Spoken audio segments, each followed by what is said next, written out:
Hey allies, it's Tom for Alliance Comics Toys and Games. I'm here with Daniel, and tonight we are going to be discussing the worst gimmicks in wrestling. We're going to try to form a top 10 list. We're going to be going all the way back to the 80s up to today and see if we can form the worst wrestling gimmicks list of the top 10. So the top being the bottom or the bottom being the top. Not exactly sure how this is going to work, but we're going to try. Please follow us on social media on Facebook, Instagram, and TikTok, all at Alliance Comics, Toys, and Games. We do different things on all three platforms, so you want to follow us on all three.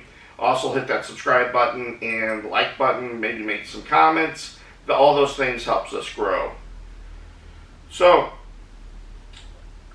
where do you want to start? Where do you want to start in your list? I need to specify. I didn't really go based on worst gimmicks in wrestling. I went based on worst gimmicks that I feel. Sure. And the only reason I did that is because a lot of these gimmicks were way done before I even was into wrestling. So I think we're going to have some different lists, but going from there, we'll figure it out. I think my 10, would it be? Norman Smiley. I appreciate what Norman Smiley did in the ring, but his big wiggle gimmick with the hardcore title in WCW to me was just awful. I think they wasted a talent who potentially could have been. He definitely had charisma because he got that working, but also had talent in the ring. I mean, he was very talented. But the fact that he's got to bend over an opponent and smack their ass just really did nothing for me. Mm-hmm. I feel like it really kept him low. And I think that's where a lot of my list comes from is we've got good wrestlers that just got stuck with something shitty. Crappy. Yeah. And that's where I'm at. I think Norman Smiley would be my number 10. Okay. I was thinking my first would be Beaver Cleavage. I don't know what they were thinking with that gimmick. To pull from a show that ran through the 50s through the 60s to bring it up into, trying to reach a younger audience at that time, especially in the WWE. And then there's a lot of incest gimmicks that they did over the years in the WWE for some reason, also with the homoerotic as well. But that one just it just was uncomfortable. Yeah. It just didn't work. It didn't get over even a little bit. Some of the homoerotic stuff did. Some of it, I guess, the sexual tension worked. But that one just didn't make any sense. It just came out of nowhere. So yeah, and Chaz was a good wrestler. Oh yeah, part of the headbangers. I mean, it did work well. I wouldn't say he was a great wrestler, but got stuck with a really crappy gimmick. Yeah, they were in a tight spot. His partner had gotten injured and was going to be on the shelf for a long time. He was a good worker. He was popular, so they wanted to find something for him to do, but they should have found something else. Yeah, no, I feel like they definitely used sex in the Attitude Era. If they didn't have something, it was let's make it sexual and usually bad. Yeah. My number 9 is going a little bit more recent. Orlando Jordan in TNA, the bisexual wrestler. I don't even think it had a name. Yeah. He came out wearing sometimes caution tape, filmed up. It was actually part of his lifestyle, which is cool, whatever. But they brought it on the air. Orlando Jordan had already had a decent run with JBL in the WWE, so I think he had some potential. Not a terrible wrestler, but when they incorporated that, it made everybody uncomfortable and just definitely not a good gimmick. Yeah, there was nothing behind it. Yeah, my next is probably an excellent wrestler and a big part of the WWE is the Red Rooster, Terry Taylor. It just didn't make sense. It was something that Terry came up with and wanted to do, but it just was awful, and it just didn't go anywhere. He kept the nickname. He liked the nickname, and he went on to I think he retired from the ring after that gimmick was over, didn't he, for the most part? I don't know. Oh yeah, I'm not sure, but he went into the back and he had a huge influence in the back. I mean, he was an important important part of creating talent, building storylines. Everything was really important to. It's important to WWE, but it was just not a very good gimmick. Yeah. My next is not a wrestler. Okay. It is a commentator. It was WCW's Oklahoma. Oh. It was done out of absolutely poor taste. It's Vince Russo at his best. It was Vince Russo throw something out there, and without a Vince McMahon or someone to go, this is stupid. No, we're not doing that. You get Oklahoma. Mm-hmm. And all it was someone basically trying to act like JR, right? Who physically had palsy. I mean, it was a disease, and they basically made fun of that on air. It's just an awful thing. I think just looking back at it, it's tasteless. Mm-hmm. And it has no place in wrestling. Yeah, but I mean, both of them, yeah. I agree with that, but they were constantly taking shots at each other and everything. Next one is another great wrestler, but it's stupid gimmick. Who? Jim Neidhart. And it was all just so, I believe it was just so the commentators, so they could do the whole who's on first, who's wrestling, it would make me die for the remote every time that he would come to the ring, because I just didn't hear these corny jokes over and over again. And I don't know why, again, big part of the Hart Foundation, was just Jim Neidhart, and has a pretty storied career, and for them to give him that gimmick, man, I just thought it was a slap in the face. So. My next one is another modern day wrestler. I won't say modern, but a little bit farther into the ruthless aggression era, was Paul Burchill as a pirate. Oh. Paul Burchill, when he was with Katie Lee, whatever sister incest thing that was supposed to be. That was a bad. That was bad too, but at least there was some substance behind it. When they dressed him up like Jack Sparrow, dude could wrestle. To see a C4 or a Spanish fly or whatever you want to call it off the top rope, that's super impressive to me. Super dangerous, but the fact that he could do it and then do him standing. I know it's just the flip, and I know it's helped out by the other guy, but it just looks great, and he was one to utilize it. But the fact that he was just a damn pirate was...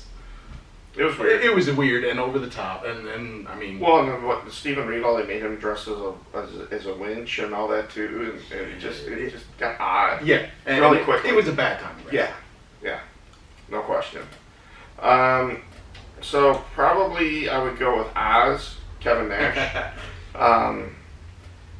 That one was only stopped because Metro-Goldwyn-Mayer threatened to sue them because of the Wizard of Oz.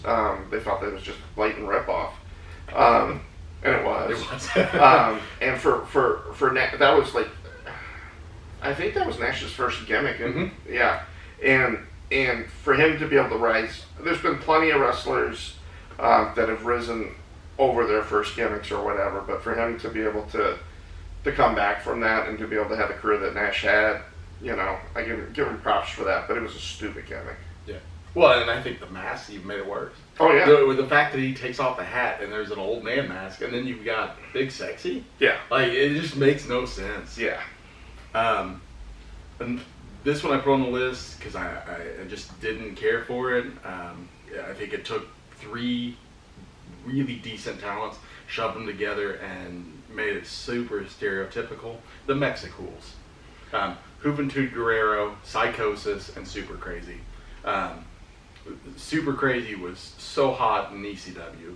You had Psychosis and Juventud Guerrero, who were both amazing cruiserweights from WCW. Psychosis from ECW prior, but and they could wrestle hella good matches. Yeah. That's one of the things I think WCW was so underrated was the cruiserweights. And to watch Juventud Guerrero and Psychosis get stuck on lawnmowers with Super Crazy and be shoved as a tag team, not really do anything, nothing crazy. It was just here, have a tag team match, don't perform to your best. To me, it's just bad. It ruined those talents. I mean, and they never came back. No, it's, yeah. And we could almost do a top 10 most racist gimmicks as well. Oh, I mean, there's so many in poor taste all over the place. So yeah, that's a good one. Naked Midian. Yep. You know, and that was the lore on that one is that him and Kurt Angle were having a naked off contest in the back, where they would try to stay naked in the locker room as much as possible because it just made everybody uncomfortable. And Vince found out about that, and they decided to give him this push as Naked Midian, and I don't know. I mean, again, it was another one. It didn't make me dive for the remote or anything like that, and it you know, for what it went on much longer than you would think it would. More than 1 week. More than 1 week. Yeah. And it just was awful. I mean, it just was awful. He's an awful wrestler, and you know, I just didn't get it. So Naked Midian would definitely have to be one. I'm gonna follow in with another Attitude Era wrestler based around sex. Sean Stasiak. Yeah. To me, that was just absolutely stupid. I get what they were trying to do, and they were trying to focus on Terry and Jacqueline with this man that's man meat, where they tire him out from hours of sex before he gets in the match and then he loses. It was just awful. Yeah. I understand Sean Stasiak is not the greatest wrestler. He had to be put in tag teams because he had to be put in tag teams. And for that gimmick just to be what it was bad. Yeah. I've got Booty Man, who was Brutus the Barber Beefcake, and it was basically Mr. Ass before Mr. Ass. And it can show you the difference between the two. Now, we've talked about Billy Gunn. We both think he was a great technician, but not the most charismatic wrestler in the history of WWE. But he was able to make the Mr. Ass gimmick work. And Brutus just couldn't, and it just didn't. It was, I mean, I guess it was a combination of Rikishi and Billy Gunn because the ass was part of the whole gimmick and everything, and he had finishing moves that were involved with it. It was like the rear end, and I mean, he just had all these. It wasn't very well done, and it wasn't very well received, and it was bad. So, Booty Man. Again, I'm kind of sticking with the more modern day stuff. Sure. The Yeti. Oh yeah, I got him. Reese. Oh, well, but I got Murray. Yeah, but the Yeti when he premiered at WCW. Okay, yeah, we're talking. They stuck Big Reese in toilet paper. Mm-hmm. Had him come out and give Hulk Hogan and the Big Show, Giant, whatever you want to call him, a hug. It was just embarrassing, especially after being able to watch Reese in the flock following that. He could do some good stuff. He was a good big man. But for them to stick him out there as a zombie or whatever the hell, I don't know what it was. Mummy. Mummy-ish. That to me was just terrible. Yeah, it was not a good thing. So I guess Max Moon. Another gimmick that just didn't make sense. They had too much going on in the costume, and too much going on in the costume that didn't work. Like he had the jetpack, but the jetpack didn't even have smoke bombs or anything to make it look like it was even working. He had these elaborate things on his arms, but he took them off whenever he started to wrestle. So that wasn't even part of the gimmick. And I mean, it just was a ridiculous costume. I don't remember the wrestler who actually played Max Moon, and I guess it speaks to the gimmick itself. But it just was ridiculous. It just was like they tried to create this, this grand, entry and everything, and it just didn't work. I don't remember who played him, but I remember this fun little fact is that was set for Conan. So Conan went to WCW. He was set to be Max Moon in WWF at that time, and that could have tanked him as opposed to being K-Dog in WO. I mean, he did well in WCW. And thank goodness for that. That definitely would have tanked somebody. Yeah.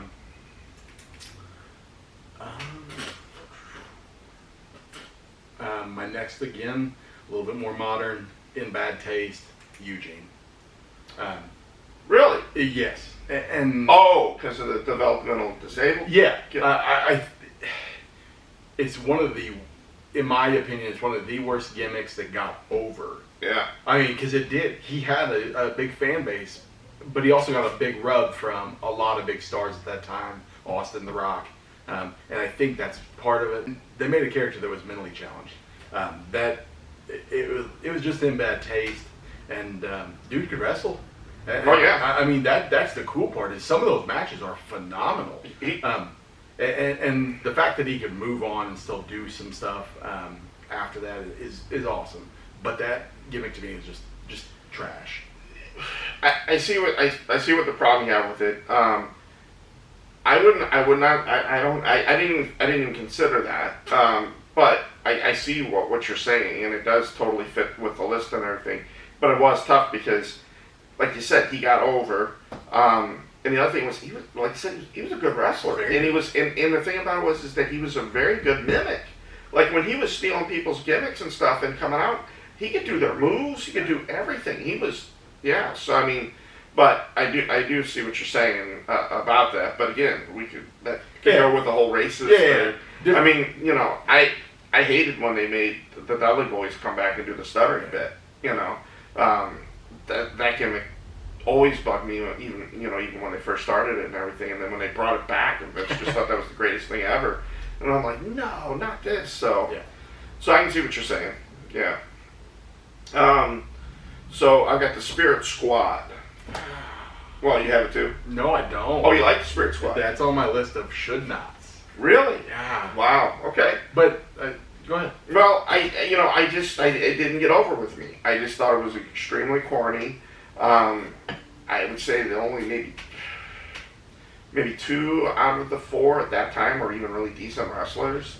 And I might be pushing it. That's pushing it. Yeah. And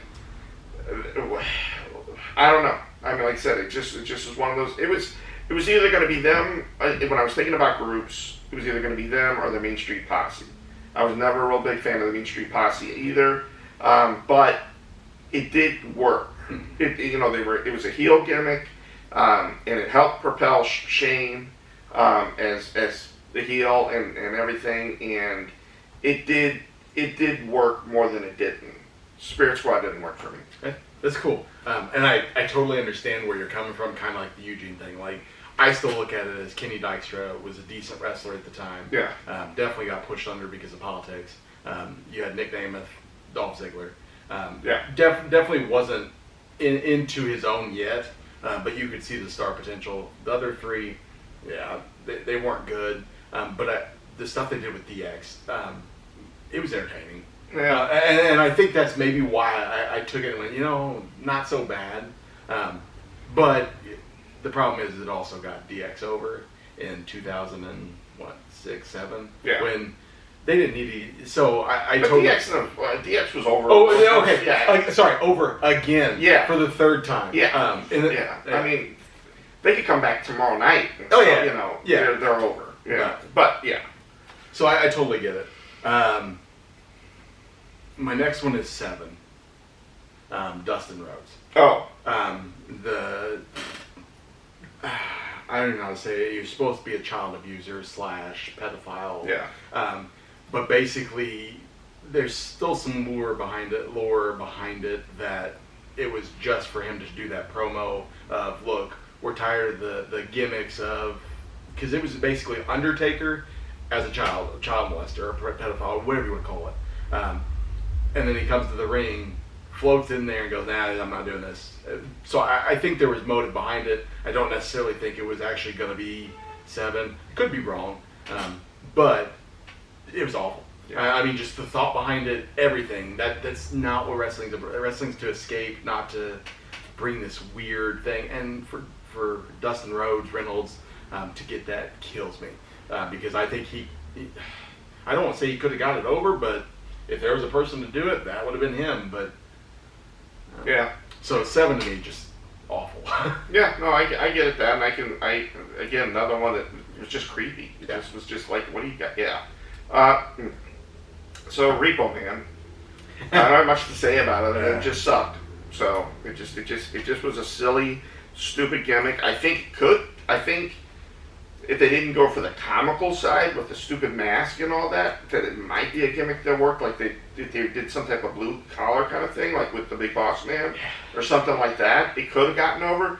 but the comedic thing that they did, and and the combination of like the Joker laugh and all the stuff that they did, it just didn't work. Repo Man could be menacing, right? Yeah, no, and they totally had him be a Saturday morning cartoon evil villain. That I mean, it was just you're right. Yeah, it's bad. I'm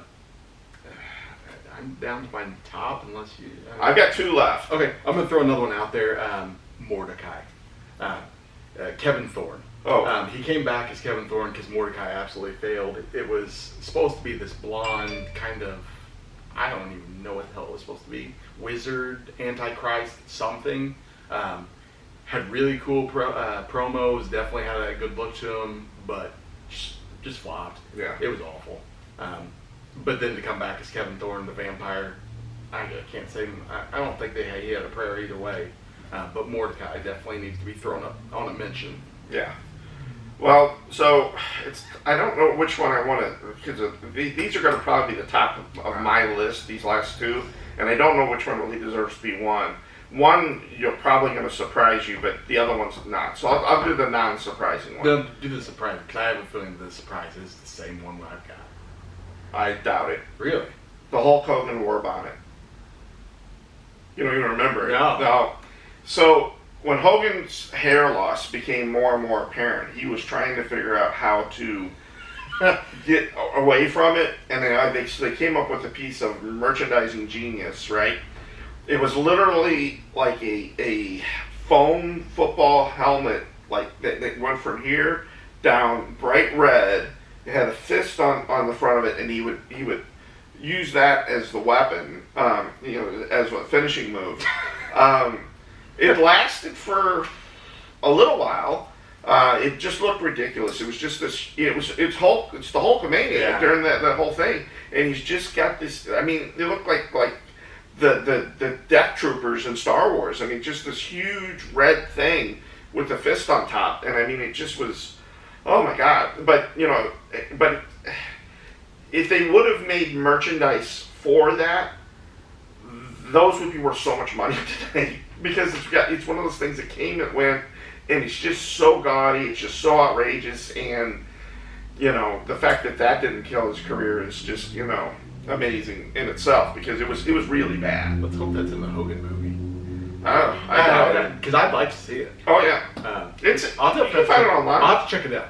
I definitely will, because I thought you were going Mr. America when you said. Oh no, yeah, Mr. America, that was pretty bad too. But it wasn't awful. It wasn't. This is awful. Yeah.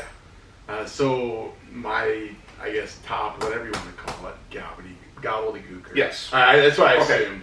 But that's the one I figured it has to be. It has to be. Right. And I guess we're already at that conclusion, because, I mean... Yeah. You don't know the war bonds, but I think you would be like, it's awful. But to look and go, one, that's Hector Guerrero. Yeah. So a Guerrero is in a darn turkey suit. Coming out he came up with the idea. I know, but at the same time, I think there had to be something else going on in his mind, like, at least I'm getting on TV, or I'm getting... Well, and they invested, like a month into the preview of it. Well, the worst part is that was supposed to be Taker. Oh, was it really? That was supposed to be Taker. Wow. Yeah. And the switch happened not too far off from Survivor Series, which, I mean, obviously Taker premiered as Taker, and then you had... Well, that's Taker's debut too. Yeah, that's what I mean. So yeah, that same night, the Gobbledygooker came out. Taker debut. Yeah, because like I said, Taker was supposed to be the one in the egg, and that would have just... I can't imagine what... There's no way he would have survived that. Well... Did you ever see Guerrero's face in the Gobbledygooker? They probably could. He probably could have came back from that, because you would have known it was Paul White. No. He wasn't supposed to come as the Gobbledygooker. He was supposed to come out as the Undertaker. Oh, out of that egg? Oh my God. Yeah. There's no way he would have. Okay. Yeah. Wow. Yeah. Wow, that would have been bad. So instead, he got Brother Love, which obviously led to a hell of a career, and we got. I don't know how long Gobbledygooker, and 4 appearances later in the 2000s. Yeah. Yeah. There's a couple that deserve to be on here, but they're so cliche. Well, one's so cliche. Shockmaster. Yeah. I mean, it's a great piece of footage. If you've never seen it, it's a classic. miss one of the best worst moments in wrestling history, but it's just so cliched I couldn't put it down. Totally. The other one, I would almost, if we were doing best gimmicks, I would almost put it in that list as well. Fandango. Oh, see, I love Fandango. I know, but okay, but it's so bad, it's good. I guess it's the way I look at it, and I almost put it on here because, but yeah, I think they gave up on the gimmick too quickly too. You're saying Fandango premiering at WrestleMania against Chris Jericho, that character, because they've really progressed him even to now. He's still wrestling. I mean, he's still Fandango. So yeah, I mean that's where I'm at with Fandango. It's tough for me to say that. I guess it was a mistake to even bring it up. But, no, I don't think so. Yeah. I think it's definitely not a great gimmick, but I think it's evolved. Yeah. But I guess that's what bad gimmicks do. Yeah. A couple notable people I just want to throw out there. That 70s guy, the Fat Chick Thriller, Mike Awesome. Mm-hmm. Another guy who just really had some trouble with gimmicks. Yeah, I mean, Awesome had a good look, was a good wrestler. I was always amazed that he never... I think he was an ECW guy, and they branded him that and just kind of put him in the toilet every chance they got, because even from WCW to WWF, they really kind of just crapped on him.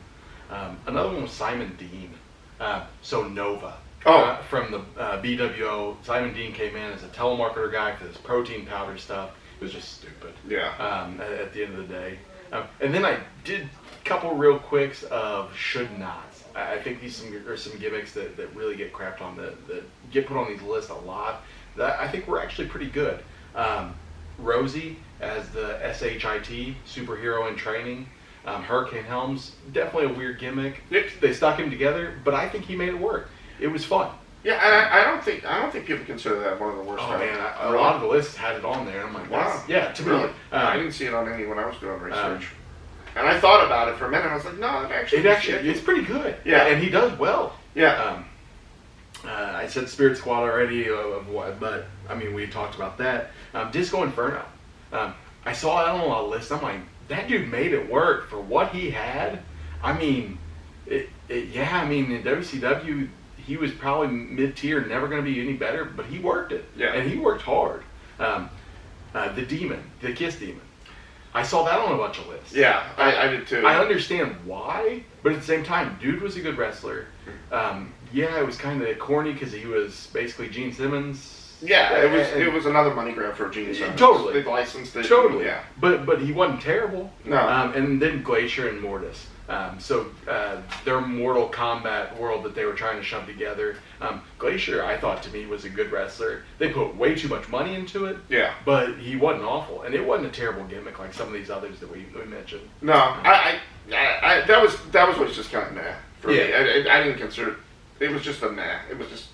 Well, as a 10-year-old boy, it's cool. Oh yeah, that's exactly why they put it in there. Same thing.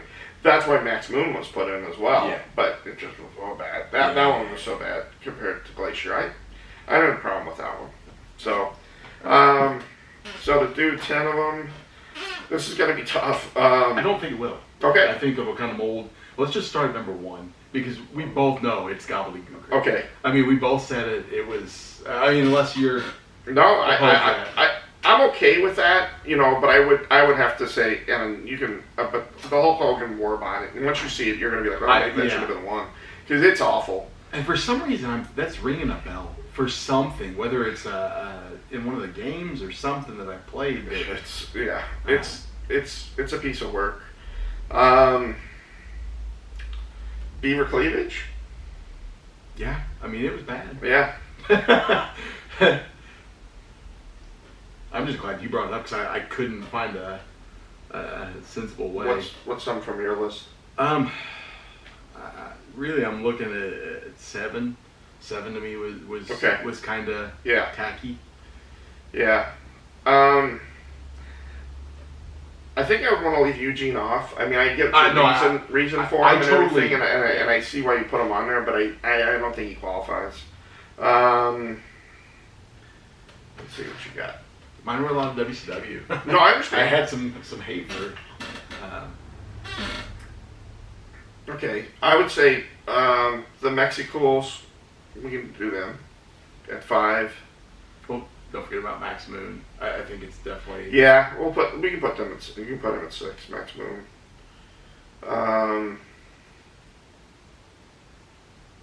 Yeah, Meat was pretty bad. I think it was just, but there's also Naked Midian. Well, I would, yeah, definitely was going to have him on there. Yeah, Naked Midian's worse than yeah. Yeah, and then Meat. Oz at 9. Yeah, I mean, it was bad. Yeah, all these are bad. That's why I said it's going to be hard to. It's hard. Like, Booty Man can stay off. Who cares? The Yeti. I agree with the Yeti. What about Repo Man? Yeah, I mean, I didn't live through it, but I got to watch some of it, and it is not. It's awful. Yeah, it really is. And yeah. So that's number 10, Repo Man. Number 9, Oz. Number 8, Meat. Number 7, Naked Midian. Number 6, Max Moon. Number 5, the Mexicools. Number 4, 7. 3, Beaver Cleavage. Number 2, the Hulk Hogan War Bonnet. If you're not familiar with it, you gotta look it up, folks. I'm telling you, it's out there. And number 1 is the all-time worst Gobbledygooker. It just doesn't get any worse than that. I would want to put Red Rooster on there, but I like Terry Taylor so much, so I think that's Eugene. Yeah, there's something about it that's endearing, but the gimmick itself is just awful. On paper, if you didn't have those characters behind them, they're trash. Yeah, absolutely. Yeah. Thanks for watching. We'll have Delaney up in a second with some information for you, and we'll check you out next time. Thanks a lot, guys. Hey allies, it's Delaney. Thanks for watching. Make sure to hit that like and subscribe button to help us grow. Also follow us on Instagram, TikTok, and Facebook for some amazing content. And lastly, make sure you watch our amazing Facebook Live sales.